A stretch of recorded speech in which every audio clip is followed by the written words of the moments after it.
ओम नमो भगवते वासुदेवाय। ओम नमो भगवते वासुदेवाय। ओम नमो भगवते वासुदेवाय। कृष्णाय वासुदेवाय देवकी श्री अद्वैत गदाधर शिवासदि गौर भक्त वृंद। हरे कृष्णा कृष्ण कृष्ण हरे हरे, हरे राम राम राम हरे हरे। हरे कृष्णा। प्रिय चेन्नई भक्त वृंद, जब चेन्नई का सेवा करने का अवसर मिला तो हमने बोला चैन तो संसार में है नहीं। चेन्नई वालों को चैन है, अच्छी बात है, तो जो चैन है उसको ही सुख कहते हैं। जीवन में चैन है कि नहीं है, तो चेन्नई वालों को चैन कैसे मिले और संसार में बेचैन लोग क्यों हैं। एक चैन और एक बेचैन। बेचैन कहते हैं दुखियों को और चेन्नई वालों को कहते हैं चैन में है, सुखी है। ये विषय रंगकृष्ण प्रभु ने कहा था कि कुछ विषय, तो हमने कहा चेन्नई के साथ जुड़ा हुआ ये चैन और बेचैनी दोनों अच्छे रहेंगे। तो आज हम थोड़ा सा गीता और भागवत के माध्यम से सुख दुख के कारण और सुख के साधन का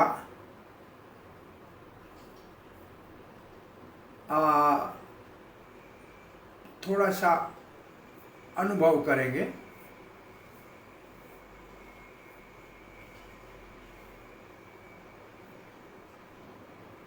तो एक तो सीधा सा भगवत गीता में 2 श्लोक हैं, उनके माध्यम से कथा करेंगे 5वें अध्याय में कि दुख का कारण क्या है, सुख का साधन क्या है। और दूसरा एक श्रीमद् भागवत में भी विदुर जी ने जब पूछा है भगवान के महान भक्त उद्धव से मिलने के उपरांत मैत्री जी के पास जाके जब पूछा है, तो पहला प्रश्न जो किया है वो बड़ा अद्भुत है। मेरा मन था कि उस प्रश्न के ऊपर थोड़ी चर्चा करें और फिर आगे बढ़ते हैं कथा का शुभारंभ करने के लिए। तो ये है प्रश्न विदुर का, आपको कैसे लगता है?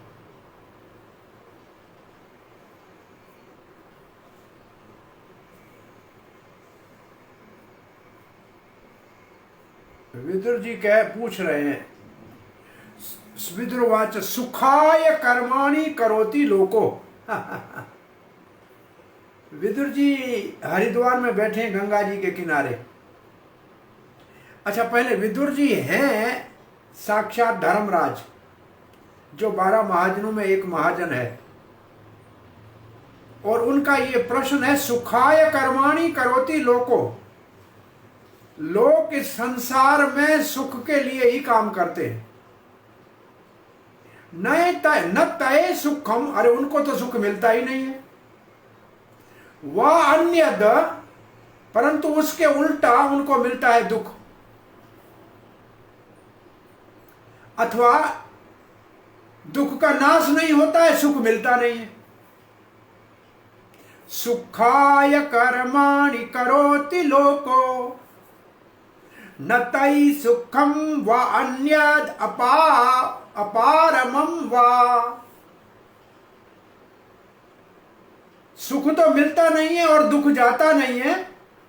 और अपारमम का मतलब है, इसका अर्थ है कि उनको इतना दुख मिलता है फिर भी संसार से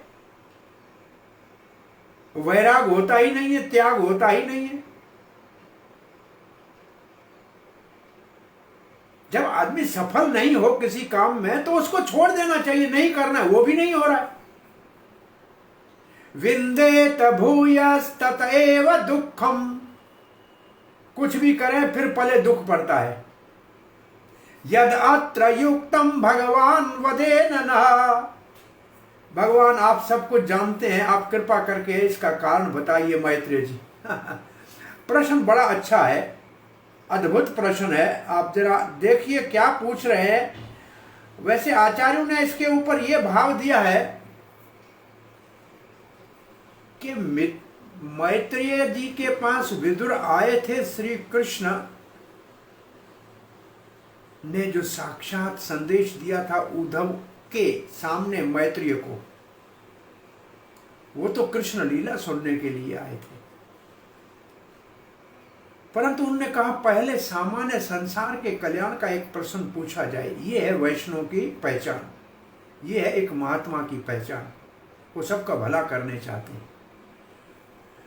तो अब आपका आगे कथा को बढ़ाएं उससे पहले एक आपसे प्रश्न हम पूछते हैं कि आप सब लोग ये सुख के पीछे ही तो काम संसार में क्यों कर रहे हैं? सुख को प्राप्ति के लिए कर रहे हैं कि नहीं कर रहे? अगर सभी सुख की प्राप्ति के लिए काम कर रहे हैं तो हमारा आपसे एक प्रश्न है, आपको सुख कब चाहिए, कहां चाहिए, किससे चाहिए? ये 3 प्रश्न सुख के हैं। कब चाहिए, कहां चाहिए, किससे चाहिए? आप देखेंगे सबका उत्तर एक ही आएगा, हमको सुख कब चाहिए, सब समय चाहिए। कब चाहिए, सब समय चाहिए। कहां चाहिए, सब जगह चाहिए। किससे चाहिए, सबसे चाहिए। आपको केवल संडे का सुख चाहिए या मंडे का चाहिए, या घर में चाहिए या ऑफिस में चाहिए, परिवार से चाहिए कि मित्रों से चाहिए कि ग्राहक से चाहिए? इस प्रश्न को जरा देख दिए। सुमित कृष्ण प्रभु क्या लिख रहे हैं, सुख कब कब चाहिए, किससे चाहिए, कहां चाहिए? चेन्नई का नाम जयप्रताप स्वामी महाराज ने चैतन्य निताय देश रखा, जो के सामायिक चैन से मुक्त हो जाएंगे। सब समस्या सांसारिक चैन से मुक्त हो जाएंगे। कब, कहां, किसे चाहिए सुख? ठीक है, तो चैतन्य निताय देश दुख के निवारण का स्थान है। कहां चाहिए? सब जगह चाहिए। किससे चाहिए? सबसे चाहिए। कब चाहिए? सब समय चाहिए। अब मुझे बताइए कि ऐसा कौन सुख आपको मिलेगा? सबको चाहिए, ये दूसरा नहीं चाहिए, संडे मंडे वाला नहीं चाहिए, रोज वाला चाहिए। तो ऐसा कौन है जो सब जगह है, सब समय है और सब में है? इस उत्तर प्रश्न का उत्तर यही है। हमको ये सुख वो दे सकता है जो सब जगह है, जो सब समय है और जो सब में है। क्या हमारा रिश्तेदार, नातेदार, भाई बहन, पति पत्नी सब जगह है? क्या सब समय है हमारे साथ, सब में है? क्या हमारा धन दौलत पैसा सब जगह सब समय सब में है? नहीं, एक सब जगह सब समय सब में सिर्फ एक भगवान है, श्री कृष्ण, और कोई नहीं है। वो सर्वत्र है, सर्वकालीन है, सर्वजानिक है, सबके अंदर है, सार्वभौमिक है। तो जो सुख संसार ढूंढ रहा है, जिसकी खोज में सब जीव लगे हुए हैं, वो सुख तो केवल श्री कृष्ण दे सकता है। वैसे गुरबाणी में लिखा है, सुख का दाता राम है, दूसर ना ही कोई। सुख देने वाला केवल एक राम है और कोई नहीं, क्योंकि राम का शब्द का अर्थ ही है आनंद देना। तो एक बात तो हमको समझनी चाहिए कि सुख जो हम ढूंढ रहे हैं, एक हम प्रयोग करते हैं। प्राय रशिया में जाते हैं, जब हमने ये लिखा था इंट्रोडक्शन, तब रशिया का नाम नहीं लिखा था। रशिया में प्राय हमारा जाना 1 साल से नहीं हुआ, प्राय जाते रहते हैं। तो ऐसे देशों में जिन लोगों को भारतीय संस्कृति का कुछ पता नहीं है, हम कहते हैं 1-2 मिनट का हमारे साथ एक एक्सपेरिमेंट कर लो, प्रयोग कर लो, आ जाओ। हम कुछ नहीं करते, कहते हाथ जोड़ के जैसे मैं कहता हूं ऐसे करो, और हम ओम नमो भगवते वासुदेवाय 3 बार बोलते हैं बस। और फिर उनसे पूछते हैं आपका अनुभव क्या है, आपने क्या अंदर में फील किया। तो हमारे को 99.9% उत्तर क्या मिलता है, अंदर में लाइटनेस, हल्कापन हुआ। कुछ लोग कहते हैं अंदर पीस, शांति का अनुभव हुआ। कुछ लोग कहते हैं कि बाहर का शोर शराबा खत्म हो गया। फिर कंक्लूजन जब निकालते हैं, निर्णय निकालते हैं, तो सभी कहते हैं कि हम सबको सुख मिला। तब हम उनसे प्रश्न करते हैं कि आप दिन रात, सुबह शाम, 7 दिन सप्ताह में, 30 दिन महीने में भागा दौड़ी क्यों करते हो? बोले सुख के लिए करते हैं। तो आपको सुख मिला? नहीं मिला। और अभी आपको 2 मिनट में सुख मिला? बोला हाँ मिल गया। तो इसका अर्थ यह है कि सुख बाहर नहीं है, सुख आपके अंदर है। सुख बाहर की किसी चीज में नहीं है, सुख आपके अंदर में है। सुख आपका भगवान से संबंध है, उसमें है। आपने भगवान के नाम का उच्चारण किया, आपको सुख की अनुभूति हुई। एक बेटा बाप के साथ एक बहुत बड़े मॉल में चला गया। छोटा बेटा पिताजी का हाथ पकड़ा हुआ था, खिलौने देखे, टॉयज देखे, नाचने कूदने लगा। ये लेके दो पिताजी, ये लेके दो, शेर लेके दो, हाथी लेके दो, गाड़ी लेके दो। आगे गया तो बहुत सुंदर कपड़े थे, ये पिताजी लेके दो, ये लेके दो, ये लेके दो। पिताजी का हाथ पकड़ा हुआ है।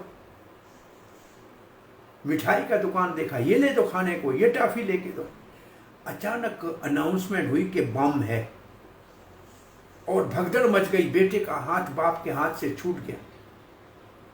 अब उस इतने बड़े मॉल में सब चीजें पड़ी है, वही खिलौना जिसके लिए कूद रहा था, वही मिठाई जिसको मांग रहा था, वही कपड़े जिसके लिए पिताजी को कह रहा था, उन सबके बीच में बैठा हुआ उसको खुशी नहीं, वो रो रहा है। तो आपसे प्रश्न हमारा ये है कि खिलौने में सुख था, मिठाई में सुख था, कपड़े में सुख था, कि पिताजी के हाथ में सुख था? सुख था पिताजी के हाथ में। जब तक पिताजी के हाथ में हाथ था, सब चीजें अच्छी लग रही थी। पिताजी के हाथ से हाथ निकल गया, उसी बाजार के अंदर रो रहा है, उन सारे सामान के बीच में रो रहा है। तो इससे एक बात सिद्ध हो रही है कि जो सुख हम ढूंढ रहे हैं, पहला तो वो हमारे अंदर है, वो हमारे भगवान के संबंध से ही संभव है। न पैसा सुख दे सकता है। जब सिकंदर आइज़म, अलेक्जेंडर द ग्रेट, अंतिम समय आया ना, तो उसने कहा मेरी अर्थी को सबसे बड़े वैद्य और डॉक्टर उठा के जाए। दूसरा, जो भी खजाने में धन है उसको बाहर मेरी अर्थी के पीछे फेंकना। और तीसरा, अंतिम समय जब कब्र में डालो तो हाथ मेरे ऐसे बाहर खुले रखना। तो मंत्रिमंडल ने पूछा, ये इससे आप क्या संदेश देना चाहते हैं महाराज? बोला, पहला संदेश ये है कि मेरे को बड़े बड़े विद्वान डॉक्टर और वैद्य कंधों में उठाएंगे, इसका मतलब है कि मरने वाले को वैद्य नहीं बचा सकता, डॉक्टर नहीं बचा सकता। उन्हीं के कंधे के ऊपर चढ़ के जा रहा हूं जो बचाने वाले थे। और बोला, धन पीछे क्यों लुटा दें? बोला, ये धन जो इकट्ठा किया था ये नहीं बचा पाया।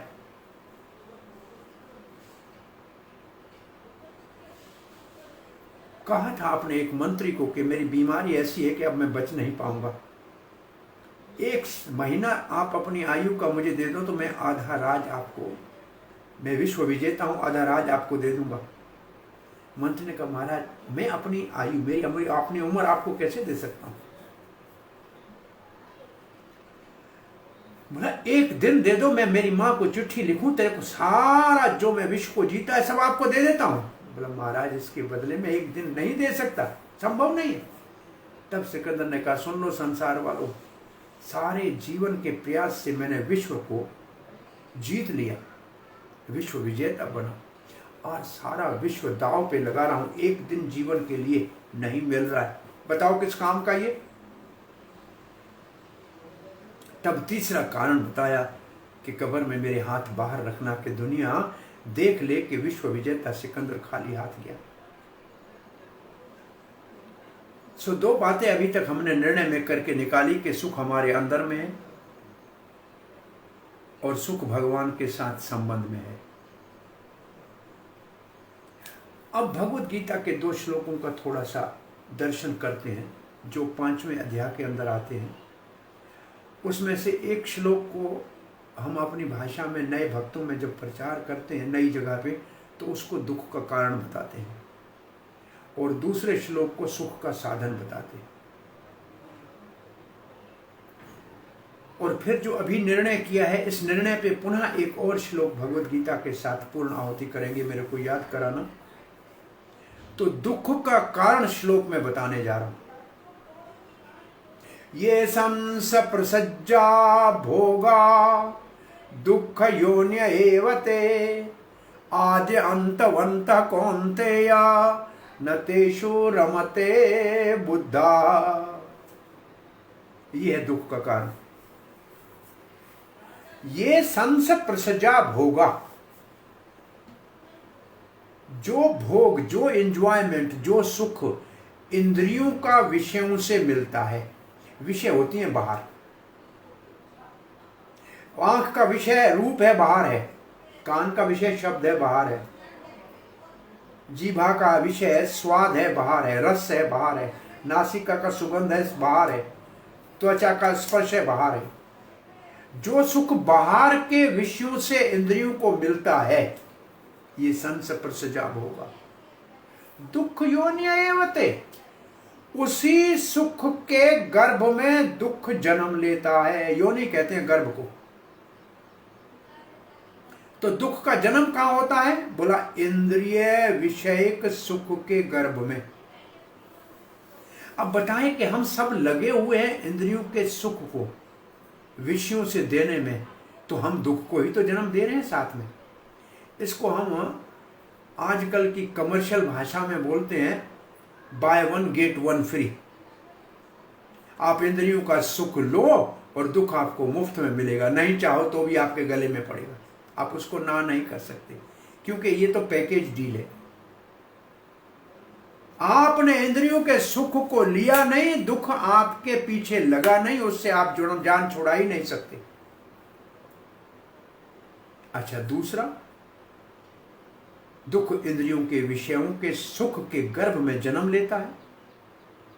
आद्य अंतवंत कौन्ते है, कुंती पुत्र, इस सुख का आरंभ भी है अंत भी है, आदि भी है अंत भी है। मतलब ये नित्य सुख नहीं। तो कहीं नित्य सुख है क्या? आगे बढ़े उससे पहले ये प्रश्न उठाएं, क्या कहीं नित्य सुख है क्या? यहां है। भगवान ऋषभदेव ने अपने 100 पुत्रों के बीच में अपने बड़े पुत्र भारत को, जिसके नाम से ये भारतवर्ष है, और पूरे भारतवर्ष को संदेश देने के लिए कहा था, बेटा पहले तो पूछा कि आप क्या करोगे बड़े होके? बोला पिताजी हम आपकी जगह पे राजा बनेंगे। फिर क्या करोगे? बोला सुख भोगेंगे, खाएंगे पिएंगे मौज करेंगे मानो। बोला ये तो बेटा कुत्ते बिल्ली गधे भी कर रहे हैं।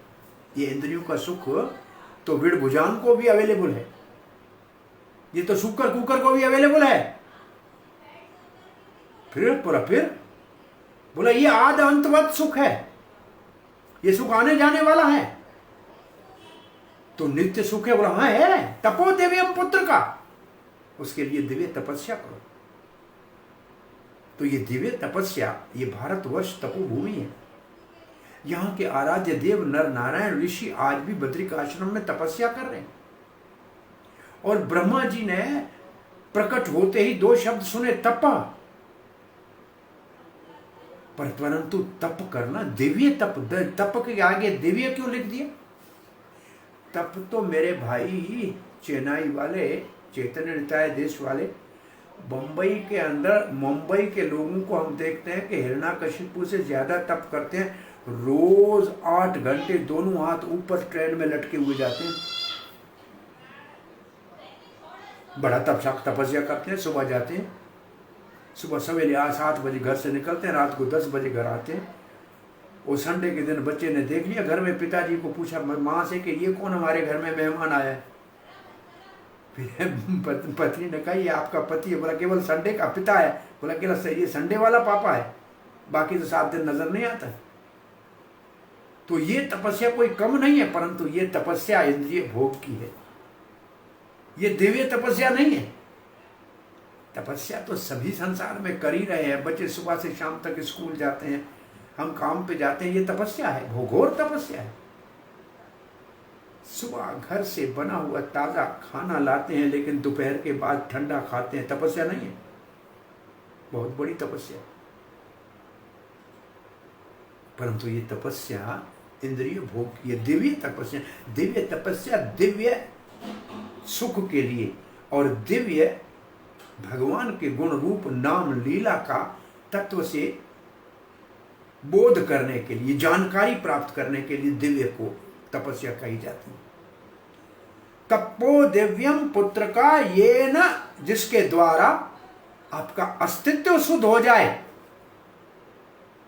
सत्वम शुद्धेत, अस्तित्व अशुद्ध हो जाए।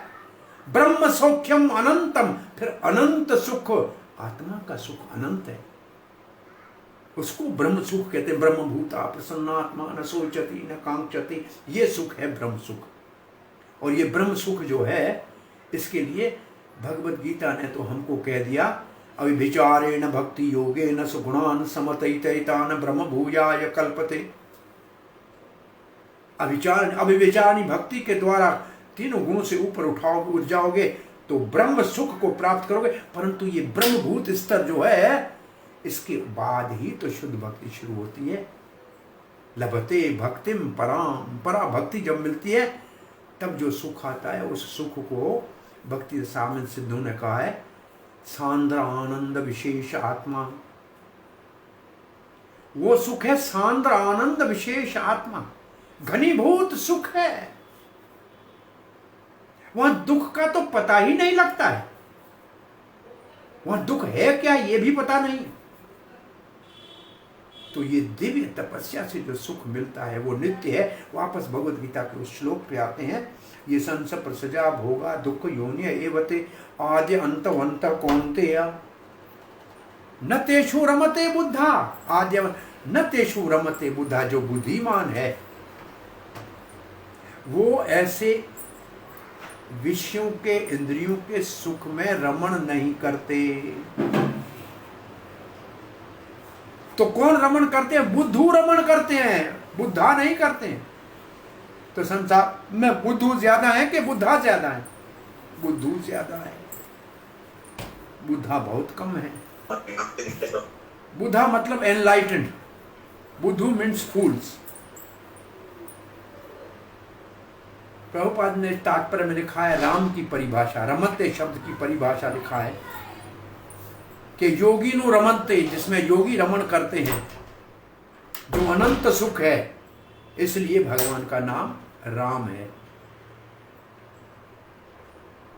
तो अब हमको ये जानकारी हो गई, मालूमात हो गई, इंफॉर्मेशन मिल गई कि इंद्रियों के विषयों के भोग में दुख जन्म लेता है, और ये सुख जो इंद्रियों का है ये क्षणिक है। ये भोग और त्याग वाला भौतिक रस है, ये नित्य रहने वाला नहीं है। ये सुख भक्ति रसामृत की भाषा में विषयिक सुख है। एक और सुख होता है, उसको ब्रह्म सुख बोलते हैं, जो ज्ञानियों का, मायावादियों का सुख है, ब्रह्म अनुभूति का, उसको ब्रह्म सुख कहते हैं। एक और सुख है योग सिद्धियों का सुख, योगिक सुख कहते हैं। परंतु ये तीनों अस्थायी हैं, सदा रहने वाले नहीं। चौथे सुख को कहते हैं ईश्वरस्य सुख। ईश्वर, भगवान के सानिध्य में जो सुख मिलता है वो नित्य शाश्वत आनंदम बुद्धिवर्तनम प्रतिपदम पूर्णामृत स्वादनम, वो आनंद की वृद्धि करता है। वो सुख वास्तविक सुख है, सच्चा सुख है। अब दुख का कारण आपने सुन लिया, इंद्रियों का भोग। और सारे संसार में विदुर कहते हैं सुख के लिए लोग इंद्रियों के सुख के लिए भागा दौड़ी करते हैं, इसलिए सदा वो दुखी रहते हैं और दुख का निवारण नहीं कर पाते। अब सुख का साधन फिर तपस्या की बात है। इसके दूसरा जो 5वें अध्याय का इसके बाद का श्लोक है, शक्नोति यशोड़ुम प्राक शरीर विमोक्षणात् काम क्रोध उद्भवम वेगम सयुक्त ससुखी नरः। शक्नोति, जो कर सकता है, जिसमें ये करने का सामर्थ्य है, साहस है। शक्नोति, यह सोढ़ुम, इस संसार में जीते जी। सोढ़ुम का अर्थ है सहना, बर्दाश्त करना, टॉलरेट करना। जिसमें सहने की शक्ति है। क्या सहने की शक्ति है और कब तक सहने की शक्ति है, दो प्रश्न है। क्या सहना है और कब तक सहना है? सहना है काम क्रोध उद्भवम वेगम। काम और क्रोध से जो वेग उत्पन्न होता है उसको सहना है। वेग उसको कहते हैं जो थोड़ी देर के लिए तूफान की तरह आता है, आंधी की तरह आता है, रोज नहीं रहता है। क्रोध सदा नहीं रह सकता, काम सदा नहीं रह सकता, थोड़ी देर के लिए है। एक जगह आंधी आ रही थी, महात्मा के संग कुछ भक्त जा रहे थे। बोला सामने से महाराज तूफान आ रहा है। बोलो कुछ नहीं, कपड़ा सर के ऊपर ढक के और प्रणाम जैसे करते हैं सर नीचे करके 15-20 मिनट भगवान का भजन कर लो, ऊपर से आंधी गुजर जाएगी, आंखों में नहीं आएगी धूल, और थोड़ी देर के बाद आंधी को समाप्त हो जाएगी, फिर उठ के चलेंगे।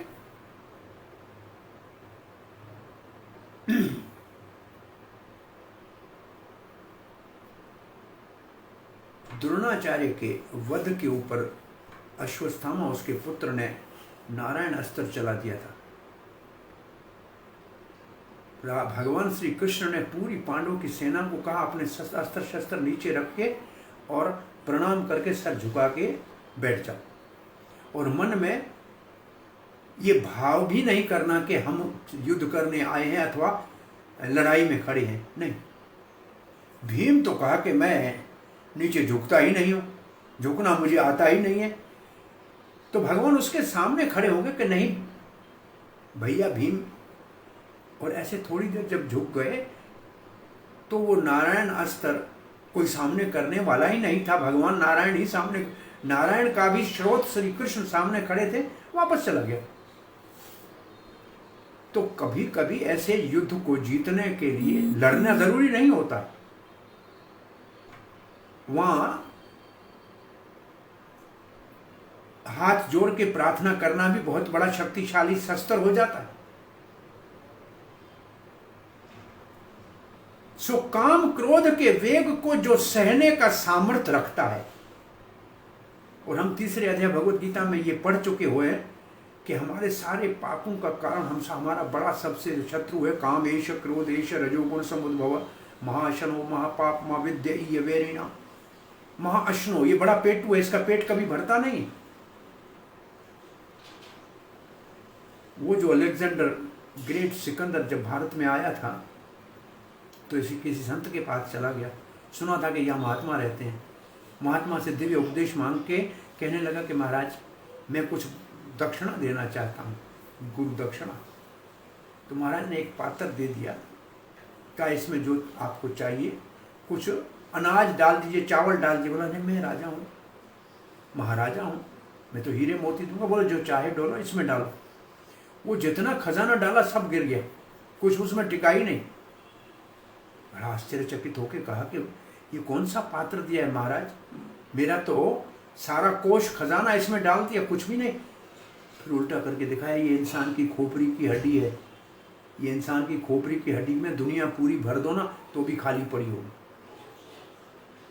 वो सिखाना चाह रहा था कि ग्रेट अलेक्जेंडर, दुनिया सारी को इकट्ठा करोगे तब भी तुम्हारा पेट नहीं भरेगा, ये काम का पेट भरता नहीं, जितना डालोगे और मांगेगा, पेट नहीं भरना, इसका पेट भरने वाला नहीं है काम का, और चाहिए और चाहिए और चाहिए, और नहीं मिलेगा तो क्रोध। ये तो किसको कामानुज कहते हैं, काम का छोटा भाई पीछे खड़ा होता है, जैसे राम के पीछे लक्ष्मण होता है ना, ऐसे काम के पीछे क्रोध खड़ा होता है, ये कामानुज है। हमको बनना चाहिए रामानुज के अनुयायी, हम हैं कामानुज के अनुयायी। रामानुज के भक्त होना चाहिए, लक्ष्मण के जो आदि गुरु नित्यानंद राम, उसका हमको चरण चिन्हों में चलना चाहिए, और हम काम के पीछे चलने वाले क्रोध के चेले बने हुए। संसार तो इसलिए दुखी है, जो रामानुज के मार्ग में चलेगा वो सुखी होगा, जो कामानुज के मार्ग में चलेगा वो दुखी होगा। और संसार सारा कामानुज के मार्ग में चले, कामानुज के पीछे चल रहा, इसका पेट कभी भरने वाला नहीं है। कहां से उत्पन्न होता है ये काम? रजोगुण समुद्भव, ये रजोगुण से उत्पन्न होता है। इसलिए श्रील प्रभुपाद जी ने कहा हमने इस स्थान की स्थापना लोगों को सुखी बनाने के लिए की। सतोगुण में लाएंगे तो सुख मिलेगा कम से कम, फिर आध्यात्मिकता की बात तो उसके उपरांत बात करेंगे। आध्यात्मिकता की पहले सुख का तो अनुभूति कर लो, सतोगुण में तो आओ। इस्कान की स्थापना सतोगुण के लिए की गई।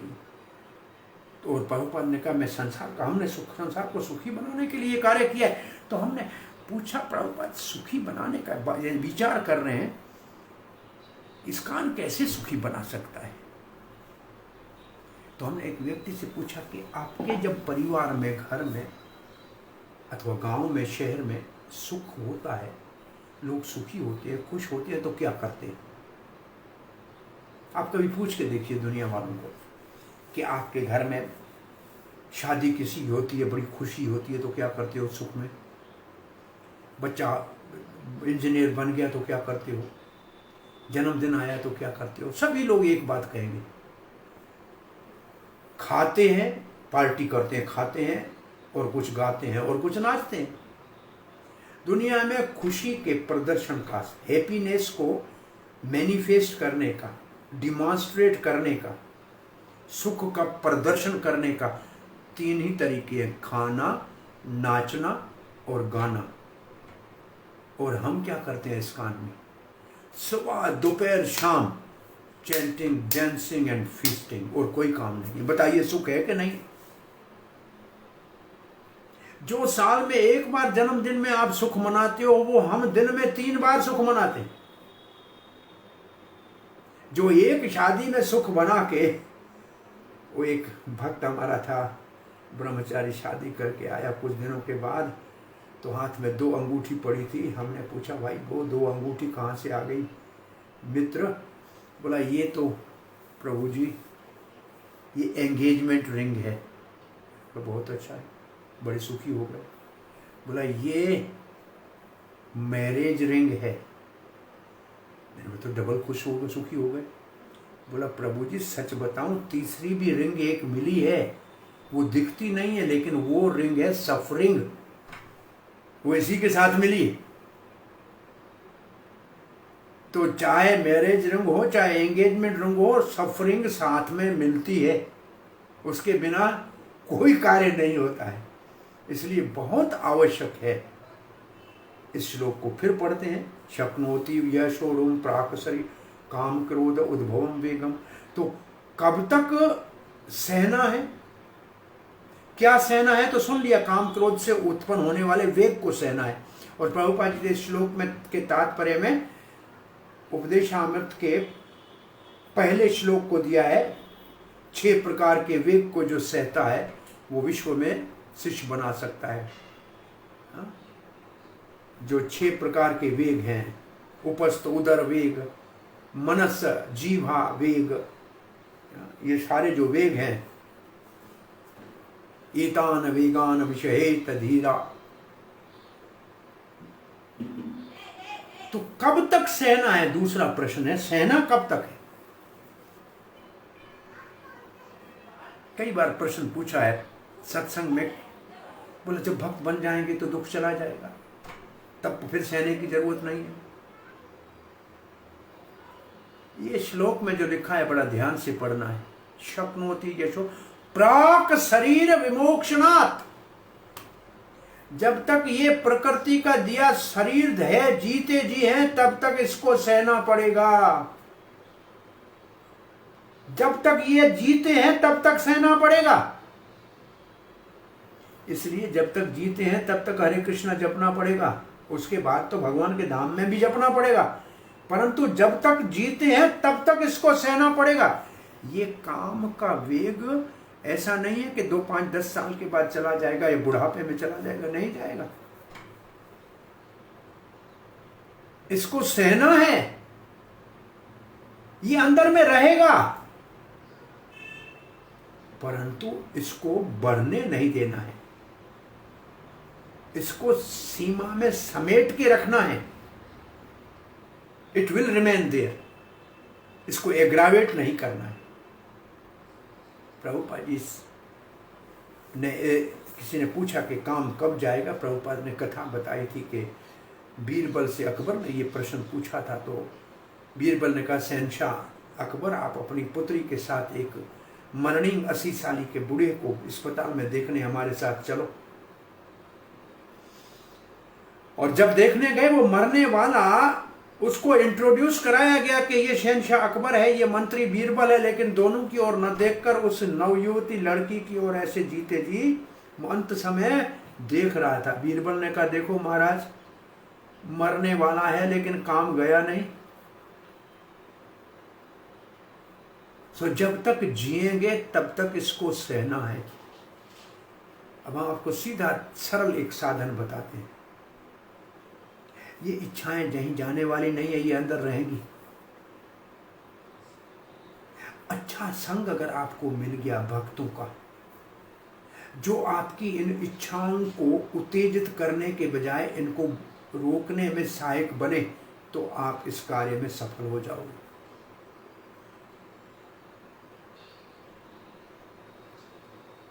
अच्छा भक्तों का संग लंगर का काम करता है। लंगर, एक लंगर के 2 अर्थ है। एक तो पंजाब में लंगर कहते हैं भोजन को, लेकिन जो जहाज पानी में खड़ा होता है उसको बांधते हैं, उसको लंगर कहते हैं, एंकर।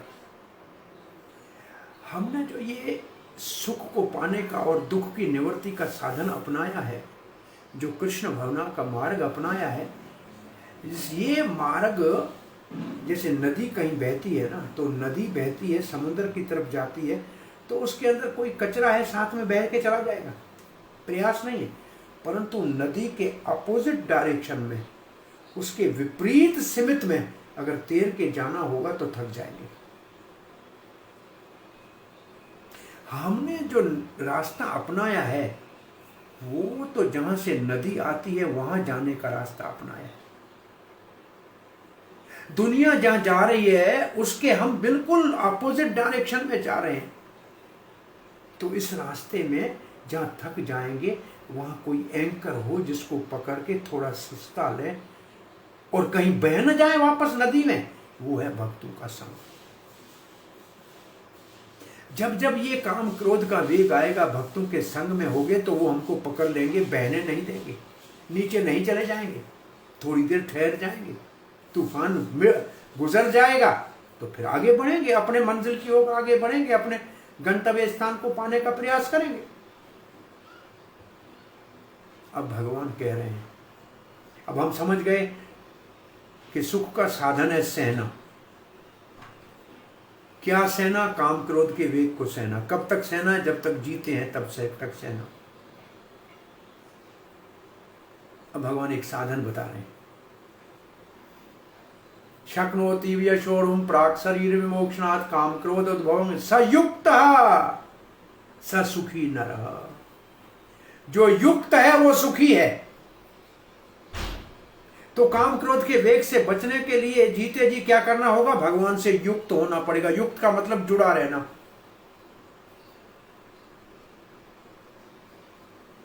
भगवान से कैसे जुड़े रहेंगे? सेवा के द्वारा। सेवा क्यों करेंगे?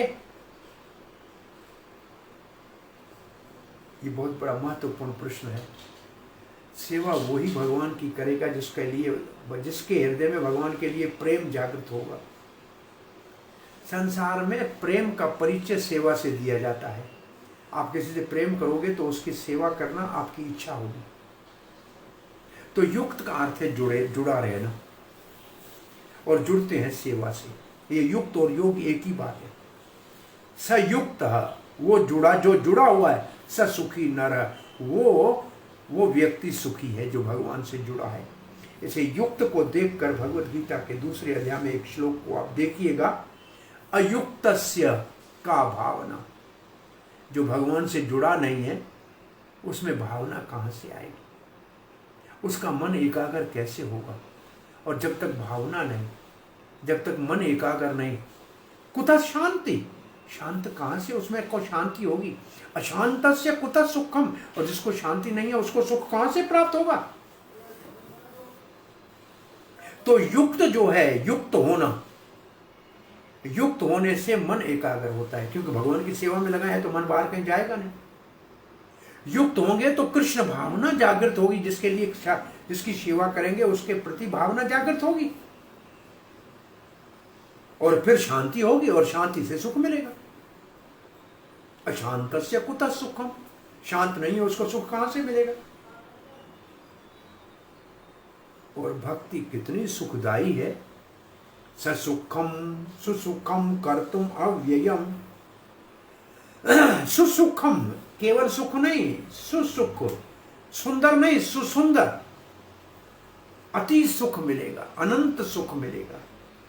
और कैसा सुख होगा? सुसुखम कर्तुम अव्ययम, अविनाशी सुख मिलेगा।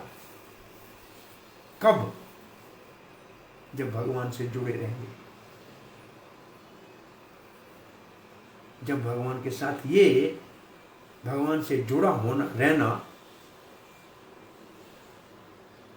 उसके लिए कृष्ण भावना अमृत संग में भगवान की सेवा के लिए जो निरंतर हमारी प्रार्थना का ये मंत्र चल रहा है, हरे कृष्णा कृष्णा कृष्णा हरे हरे, हरे राम राम राम हरे हरे, ये भगवान से सेवा मांग रहे, ये युक्त होना, ये युक्त होने के लिए प्रार्थना कर रहे हैं राधा रानी को।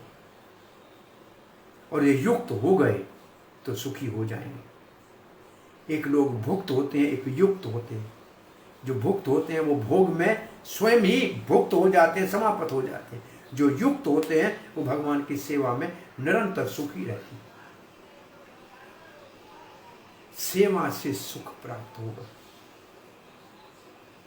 भोग से सुख नहीं होगा। भोग ने आज तक किसी को सुख दिया नहीं। तो बहुत महत्वपूर्ण है जीवन में सहना सीखना चाहिए। इसलिए युक्त होना है, भगवान का नाम जपना है। युक्त होने के लिए भगवान का नाम जपना है। और भगवान का नाम कब तक जपना है? जब तक जीते हैं, जब तक जिएंगे तब तक जपेंगे। भागवत का कब तक सुनेंगे? बोला जब तक जियो तब तक सुनो। ये भागवत का तीसरा श्लोक है मंगलाचरण का। सुनो, कब तक सुनो? बोले जब तक जियो तब तक सुनो। मोह ये भाव का निगम कल्पत्रु गलितम फलम सुख मुखाद अमृत संद्रवितम पीबत्तम भागवतम रसमालयम। कब तक पिए? बोला जब तक जियो तब तक पियो। कब तक करें? जब तक जियो तब तक करें। क्यों?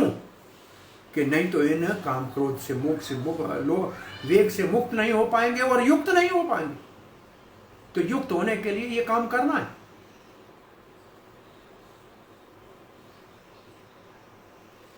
और अगर ये काम हमारा युक्त होने वाला हो गया, कृष्ण भावना में हमको युक्त करना सिखाया जाता है, सेवा में लगाना सिखाया जाता है, और इससे काम क्रोध के वेग के प्रभाव से हम अपने आप को भक्तों के संग से बचा लेते हैं। तब सुखी होना संभव है। वैष्णव भक्त अगर दुखी भी दिखे तो ये दुख उसका बाहर का है, अंदर में वो बहुत बड़ा आनंद में होता है। ऐसा भक्ति सिद्धांत सरस्वती गोस्वामी महाराज श्रील प्रभुपाद कहते हैं, चैतन्य चैतन्यमृत कहती है, वैष्णव को दुखी देखो तो समझना कि अंदर में बहुत बड़े आनंद में है। एक महात्मा था, हड्डी टूट गई थी, अकेला बैठा था अपने आसन के ऊपर। तो एक व्यक्ति आया, बोला महाराज अकेले बैठे हो? बोला नहीं, तुमने आकर मेरे को अकेला कर दिया। मैं भगवान के साथ युक्त बैठा हुआ था, बड़े आनंद में था, अब तुम आ गए तो भगवान चले गए, और अब तुम्हारे से बात करूंगा तो दुख आ जाएगा वापस। अब चैतन्य महाप्रभु की बात को करके और कथा को विराम देके आपको प्रश्नों के लिए कुछ समय देते हैं, 5-10 मिनट। और सनातन गोस्वामी पाद जो बड़े मंत्री और बड़े विद्वान थे, वो जब महाप्रभु से मिलने आए वाराणसी में, राजपाट का त्याग कर मंडलपति थे, तुच्छवत छोड़ के आ गए, तो उन्होंने जो प्रश्न 3 पूछे हैं वो हर सभ्य मानव को पूछना चाहिए। उनमें एक प्रश्न ये है, पहला प्रश्न तो है ये कि लोग हमें मंत्री कहते हैं, पंडित कहते हैं, विद्वान कहते हैं, लेकिन हमको पता ही नहीं है कि हम हैं कौन। और दूसरा है कि सब सुख के पीछे भाग रहे हैं, परंतु सबको दुख पले पड़ रहा है, इसका क्या कारण? तीसरा प्रश्न पूछा कि जीवन का लक्ष्य क्या है, प्राप्त करने का साधन क्या? ये प्रश्न सनातन गोस्वामी पाद के हैं। चैतन्य महाप्रभु ने दूसरे प्रश्न का उत्तर दिया, दुख का कारण क्या है? अनादिकाल जीव कृष्ण बाहिर्मुख, अतएव माया देता संसार दुख। ये चैतन्य महाप्रभु ने कह दिया, अनादिकाल से जीव कृष्ण से बाहिर्मुख है, कृष्ण को पीठ दे के बैठा है, यही कारण उसको दुख कौन दे रहा है? माया दे रही है। और माया दुख देती है और हम समझते हैं कि दुख नहीं है, सुख है। माया हमको कितना मूर्ख बनाती है। एक उदाहरण हम दिया करते हैं, आपने कभी सुना हो, सिनेमा हॉल में जब कोई आदमी जाता है देखने, अब तो ख़त्म हो गया जब से टीवी आ गई और भी कंप्यूटर और मोबाइल के अंदर, सिनेमा हॉल में जब कोई अपनी पत्नी के साथ या मित्र के साथ जाता है, हॉल जब भर जाता है ना, तो पहला काम करते हैं लाइट बंद करते हैं, अंधकार होता है। अब जिसके साथ गए थे वो दिखता नहीं, फिर स्क्रीन के ऊपर एक बहुत फिल्म चालू कर देते हैं और 3 घंटे, वो 2-2.5-3 घंटे फिल्म चलती है। उस फिल्म में हमारा देखते देखते हीरो हीरोइन के साथ हमारा इतना तादात्म्य हो जाता है, इतनी अटैचमेंट हो जाती है, उसको दुख आता है तो हमारी आंखों से आंसू बहने लगते हैं, हम रोने लगते हैं। उनको सुख मिलता है तो हम हंसने लगते हैं, और जो साथ में आया था उसका पता तक नहीं 3 घंटे। ये है माया का काम। पहला करती है आवरण, ढक, अंधकार कर देती है, असली चीज को छुपा देती है। जो भगवान हमारे साथ आया, हमारे हृदय में बैठा है, हमारा सुहृद है, उसके ऊपर पर्दा डाल दिया, वो तो देखने देती नहीं।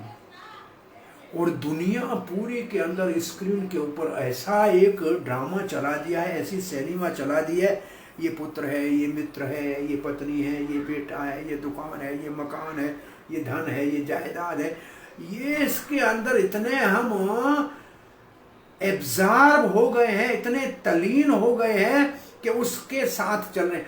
अब हीरो को दुख होता नहीं है, गोली लगती नहीं है, हम रोते हैं और वो पैसे कमाता है, उसको पैसे मिल रहे हैं, वो तो मरा नहीं, और हम उधर मुफ्त में 50 रुपया के टिकट का भर के रो रहे हैं।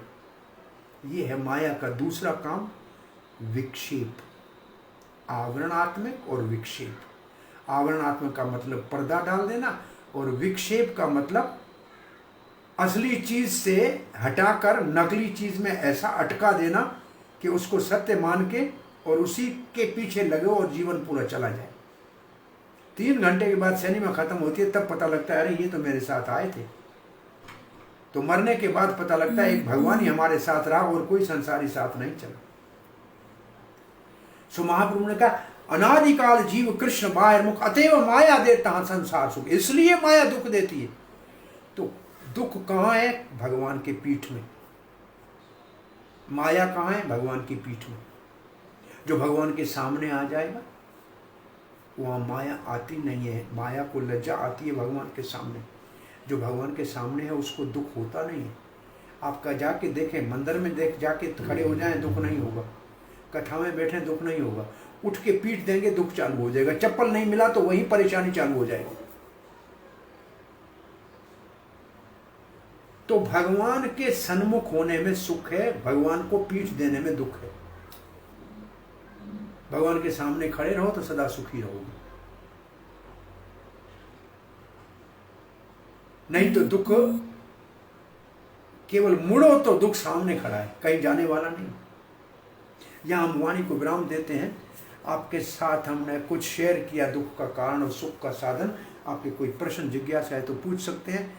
अभी 3 मिनट लग रहे हैं, 4-5 मिनट आपको कोई प्रश्न जिज्ञासा है तो पूछिए। Hare Krishna. Thank you very much. Ranga Krishna प्रभु और सारे भक्तगण। एक तो भक्त हैं जिनके घर हम रुके थे, ये बहुत साल पहले चेन्नई में गए थे। यस प्रभु जी। हाँ, उनका हमारे को 2008 में आए थे आप। हमारे को एयरपोर्ट ले गए। गोपीनाथ दास है, आप यहाँ रुके थे।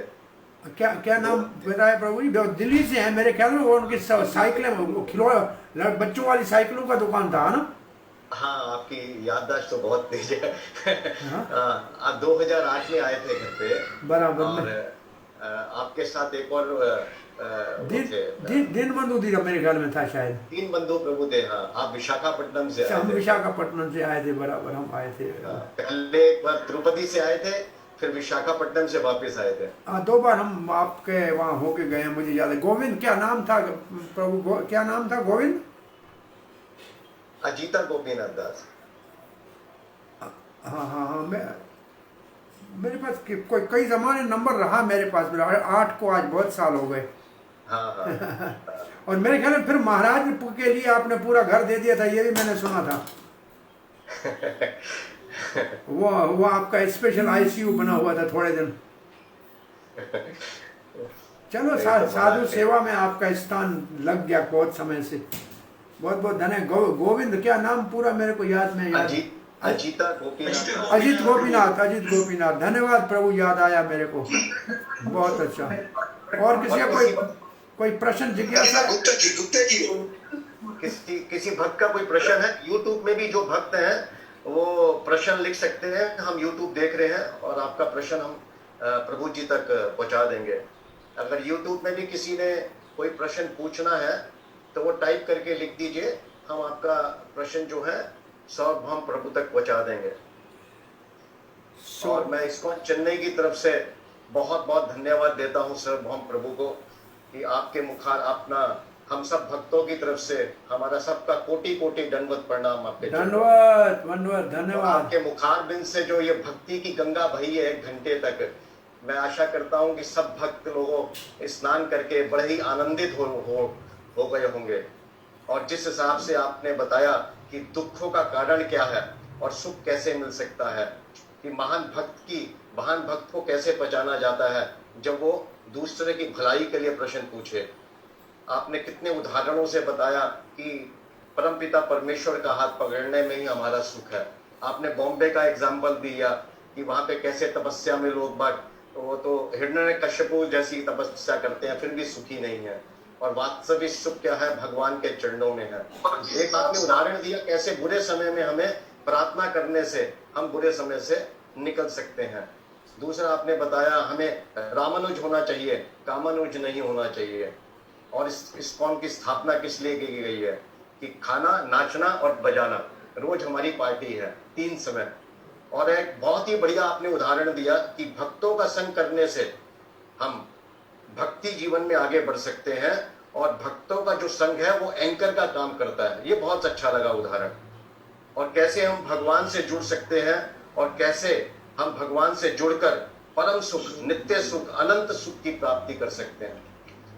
बहुत बहुत धन्यवाद। किसी का कोई प्रश्न है तो पूछ सकता है। हरे कृष्णा प्रभु जी, हरे कृष्णा। हरे कृष्णा। बहुत अच्छा रिकैपिचुलेट किया आपने, धन्यवाद। हरे कृष्णा।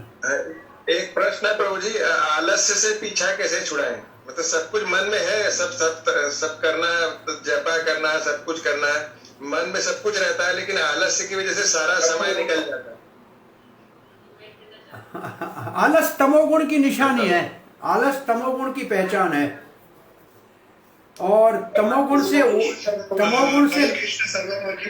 हरे कृष्णा, ये जो ये प्रश्न है, ये है आलस है इसका हम एक सिंपल उदाहरण देते हैं कि ये तमोगुण कैसे काम करता है। आलस, रात को हम हमारे जो क्लॉक है, वॉच है, उसमें रखते हैं कि सुबह 4 बजे उठना है, और घंटी भी रखते हैं। जब घंटी बजती है तो होना ये चाहिए कि हमारा पांव जमीन पे लगना चाहिए, तो है सतोगुण। और अगर हमारा हाथ घंटी पे जाए तो समझ लो तमोगुण है। आपकी घड़ी के घंटी के ऊपर हाथ जाता है बंद करने के लिए कि पांव धरती पे जाता है, ये बताएगा कि आप सतोगुण में है कि तमोगुण में है। हम तो तमोगुण में है, पहले बटन को बंद करते हैं। तो आलस को छोड़ने के लिए, तमोगुण से निकलने के लिए एक दृढ़ संकल्प की जरूरत है, और एक इमरजेंसी की आवश्यकता है। जैसे हम आपको कहें कि डायबिटिक वाला जो मरीज है ना, बाहर जाएगा, पहले अपनी इंसुलिन इंजेक्शन उठाएगा, फिर बाहर निकलेगा, बोलेगा ये नहीं होगी तो मैं मर जाऊंगा। इस प्रकार जब हमको पता लगेगा कि हम इस संसार में इमरजेंसी है, हमारी माला साथ में नहीं है, और जप नहीं करेंगे तो मर जाएंगे, ये माया हमको दबोच देगी बाहर निकलते ही। एक इसको तत्कालीनता या इमरजेंसी जैसे घोषित नहीं करेंगे अपने जीवन में कि कृष्ण भावना के आवश्यकता इमरजेंसी है, इसके लिए हम इसको सेकेंडरी नहीं कर सकते। हमारी जीवन का प्रथमता, पहला स्थान अपने आध्यात्मिक जीवन को हम कहते हैं प्रायः कि हमारे जीवन में मुख्यता किसको देनी चाहिए। हम जिंदा हैं तभी तो हमारे लिए धन है, परिवार है, सब कुछ इस तब काम का है जब हम जीवित हैं। तो हम जीवित क्यों हैं? कब तक है? जब तक आत्मा है। तो पहले आत्मा के हित का काम करना चाहिए, दूसरे नंबर पे शरीर के लिए काम करना चाहिए। प्रभुपाद ने तो एक बार कहा कि जिंदगी में पहले स्वस्थ, दूसरा जप, ऐसा भी एक जगह प्रभुपाद ने कहा है। तो दूसरा हमारा शरीर स्वस्थ होना चाहिए, इसका ध्यान रखना चाहिए। तीसरे नंबर पे परिवार आता है, चौथे नंबर पे धन आता है। हमने क्या कर दिया है कि जो चौथे नंबर का धन है उसको पहले नंबर पे रख दिया है, और पहले नंबर का आत्मा का उद्धार है उसको चौथे नंबर पे डाल दिया है। यही हमारे सारे दुख का कारण है और हमारी समस्याओं का कारण है। जिसको चौथे नंबर पे होना चाहिए था उसको हमने पहला नंबर कर दिया है। बीच वाले 2 नंबर तो लटके हुए हैं, न परिवार के लिए समय है, न स्वास्थ्य के लिए समय है, आत्मा का चिंतन है नहीं, इसलिए सब लोग परेशान हैं। प्रायोरिटी, प्रथमता देनी चाहिए आत्मा के काम को, उसमें कभी देरी नहीं करनी चाहिए, और स्वास्थ्य के प्रति हमेशा सचेत रहना चाहिए। फिर परिवार और फिर पैसा, ये 4 हमारी आवश्यकताएं हैं। इसको हम प्रायोरिटी जब तक नहीं देंगे तब तक हम तमोगुण से निकल नहीं सकते। हरे कृष्ण। बहुत बहुत धन्यवाद, बहुत बढ़िया, thank you so much. Hare Krishna, Hare Krishna. और किसी भक्त का कोई प्रश्न हो? Sumitra Prabhu, you want to say something? Hare Krishna. Thank you Sumitra. Krishna Prabhu, Rang Krishna Prabhu for Sumitra giving Prabhu, you want to say opportunity, something? You want? opportunity to serve the Vaishnavas. Hari Bol. Thank you so much, Prabhu. Parameshwar Prabhu was becoming unmute. Does he have something to say? Nothing. I have one thing I want to say that.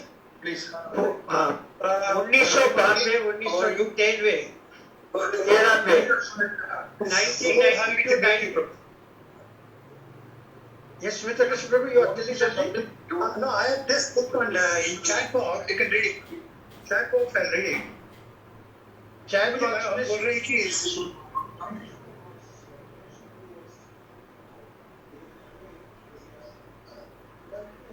अब पढ़ रहे हैं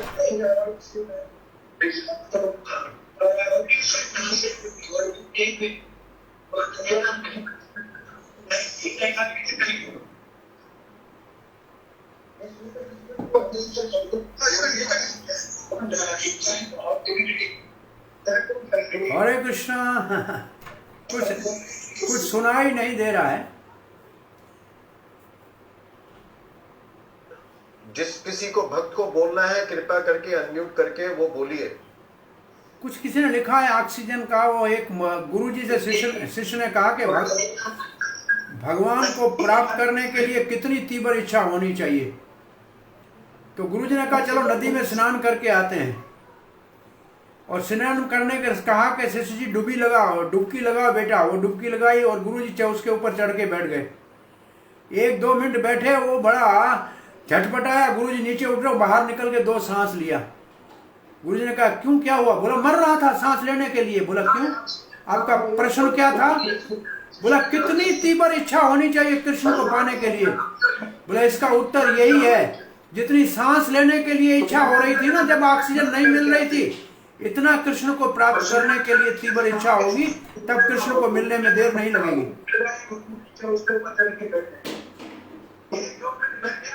हरे कृष्णा। कोई कुछ आवाज ज्यादा आ रहे हैं, क्या है? कोई प्रश्न जिज्ञासा नहीं है तो वाणी को विराम दें। यहाँ आप सबका धन्यवाद करें। वांछा कलवभक्तिभ्यश्च कृपा सिन्धुभ्यैव च पतितानां पावनेभ्यो वैष्णवेभ्यो नमो नमः।